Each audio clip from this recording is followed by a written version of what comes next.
Il est temps de parler de nos revenus passifs et en cette matière, je vais vous parler d'une action à dividende qui est peut-être la meilleure action à haut rendement. En tout cas, c'est ce que je pense, mais vu que ça fait longtemps que je ne me suis pas plongé dans le dossier, je vais en profiter pour le faire avec vous. Mais oui, parce qu'on arrive en fin de semaine et autant pendant la semaine, on charbonne. Certains ont un travail salarié, en tout cas, on doit échanger notre temps contre de l'argent. Peut-être que vous créez aussi un side business, peut-être que vous êtes à votre compte. En tout cas, on est constamment en train de chercher des manières d'optimiser, d'augmenter notre revenu actif, mais il n'y a pas que le revenu actif dans la vie, il n'y a pas que le travail dans la vie, l'objectif c'est également de se créer du revenu passif, et le week-end c'est un bon moment pour y penser, parce que le week-end nous rappelle qu'il n'y a pas que le travail dans la vie, et si on peut être payé quand on ne travaille pas, si on peut gagner de l'argent quand on dort, c'est quand même pas mal du tout. Alors, l'action dont je voudrais vous parler, c'est Main Street Capital. Pourquoi est-ce que j'ai envie de vous parler de Main Street Capital? Parce que ce matin, j'ai vu que Main Street Capital m'avait versé un dividende, et je me suis dit, mais attends, mais c'est pas le premier dividende que me verse Main Street Capital ce mois-ci. Et effectivement, Main Street Capital m'a payé 2 fois en septembre, donc là il y a le dividende traditionnel, et à ça, ils ont ajouté un dividende spécial, et c'est quand même intéressant parce que c'est pas la première fois cette année que Main Street Capital me paye un dividende spécial. J'ai également déjà eu un dividende spécial au mois de juin, et si je me trompe pas, oui c'est ça, plus tôt dans l'année, au mois de mars, j'ai encore touché un dividende spécial. Donc c'est-à-dire que cette entreprise m'a versé 3 dividendes spéciaux au cours de cette année, donc c'est-à-dire que son rendement est quasiment le double de ce qu'est son rendement affiché ici. C'est une entreprise qui, cette année, m'a payé quelque chose comme du 10%. Donc c'est quand même intéressant, et on va se plonger dans les finances pour savoir si ce dividende est soutenable. Par ailleurs, l'autre chose qui est intéressante, c'est si vous regardez l'historique du dividende, vous voyez que son dividende ne fait qu'augmenter. Donc on a une entreprise qui non seulement est capable de nous verser régulièrement des dividendes spéciaux, mais qui apparemment a la capacité financière d'augmenter régulièrement son dividende. L'autre raison pour laquelle j'aime assez bien cette entreprise, c'est que c'est une entreprise qui verse son dividende tous les mois, et donc quand on commence à avoir une stratégie où là je vais bientôt utiliser une partie de cet argent, l'espace libre c'est la valeur hypothécaire du portefeuille. Donc c'est-à-dire c'est le prix auquel je peux hypothéquer mes actions et mes ETF pour pouvoir emprunter de l'argent, en mettant donc mes actions et mes ETF en gage. Donc je vous rappelle que c'est une stratégie qui est risquée, parce que la valeur hypothécaire de votre portefeuille est volatile, et vous pouvez vous retrouver dans une situation où les marchés baissent franchement, c'est-à-dire que la valeur de votre collatéral baisse, mais votre emprunt, lui, reste le même, et qu'est-ce qui se passe si vous avez un emprunt qui n'est plus soutenable?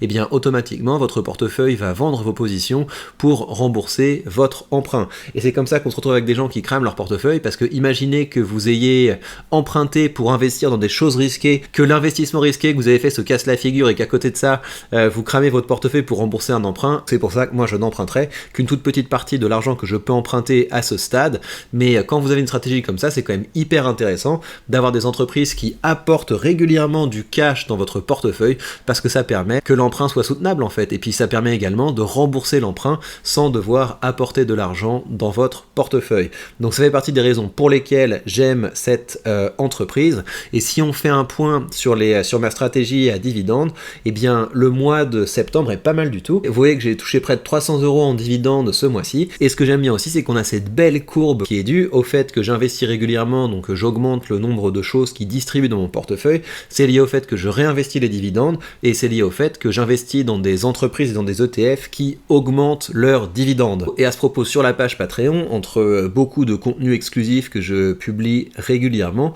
je vous ai également fait un document que je vais mettre à jour, parce que je vais également commencer à ajouter des actions, un document qui vous permet de comparer les ETF, et sur ce document, vous avez la performance, parce que vous avez envie que votre capital s'apprécie, mais vous avez également la performance du dividende. Quelle a été l'augmentation du dividende depuis 5 ans, et quelle est l'augmentation moyenne annuelle du dividende? Et c'est quand même intéressant d'avoir des investissements avec une véritable augmentation de salaire en quelque sorte, parce que ça veut dire que année après année, le rendement de votre investissement bat l'inflation, et assez largement, donc c'est quand même très sympa. Donc je vais commencer à classer dans ce tableau les meilleures actions à dividendes. N'hésitez pas à vous abonner à la page Patreon si vous voulez avoir le confort d'accéder à tous ces documents, mais je ferai également des vidéos sur les belles entreprises qui ont augmenté leurs dividendes cette année, parce que c'est intéressant de se tenir à jour là-dessus.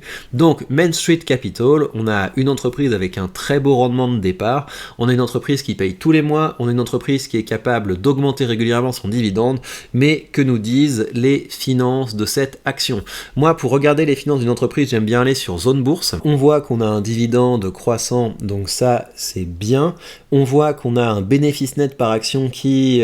c'est assez erratique, hein. Il y a des fois où ça a l'air de se casser un petit peu la figure, et des fois où c'est plutôt solide, et donc c'est difficile de dégager une tendance à ce niveau-là, donc ça je le mettrai dans les points, si c'est négatif, dans les points à surveiller. On voit que c'est une entreprise qui a de très belles marges, qui a même des marges exceptionnelles, donc ça veut dire que c'est une entreprise qui soit est très efficace dans sa manière de gagner de l'argent, soit que c'est une entreprise qui ça lui coûte pas cher de gagner de l'argent. Vous voyez, si vous prenez le cas d'un supermarché, vous avez en général des marges qui sont très faibles parce que vous devez acheter plein de produits pour pouvoir vendre des produits, sans parler du fait que vous avez peut-être un système de transport, que vous avez des employés, que vous avez des frigidaires, de l'éclairage, enfin tout un tas de trucs qui font que vous avez peu de marge. Vous avez également un ROE avec à 2 chiffres. C'est une entreprise qui a l'air d'être rentable, et pour ce qui est du payout ratio, on est dans la fourchette haute, mais il faut savoir que c'est une entreprise qui a une obligation légale de verser 90% de son bénéfice en dividende parce qu'elle est dans la catégorie des REITs.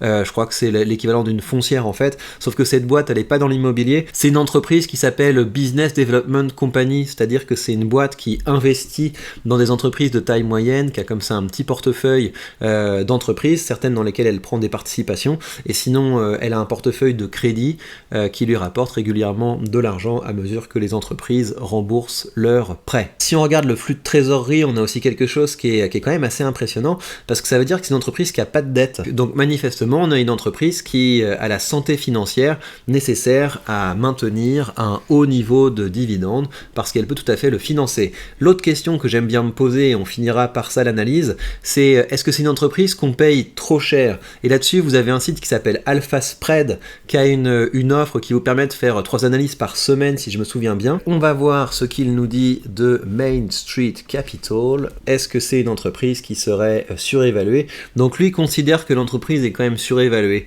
que son vrai prix ce serait plutôt dans les 43$, et j'ai un prix moyen qui est en dessous de ça, donc ça veut dire que j'ai pas surpayé cette entreprise quand je l'ai achetée. Donc si on s'en tient à cette analyse sans chercher plus loin, ce serait peut-être pas le meilleur moment pour acheter cette entreprise. Mais on voit que les derniers résultats étaient très solides, et c'est ce qui explique qu'ils ont encore augmenté leur dividende de 7,3%. Donc il faut voir. En tout cas, c'est tout à fait le genre d'entreprise que j'aurais envie de renforcer si l'ensemble du marché se cassait la figure.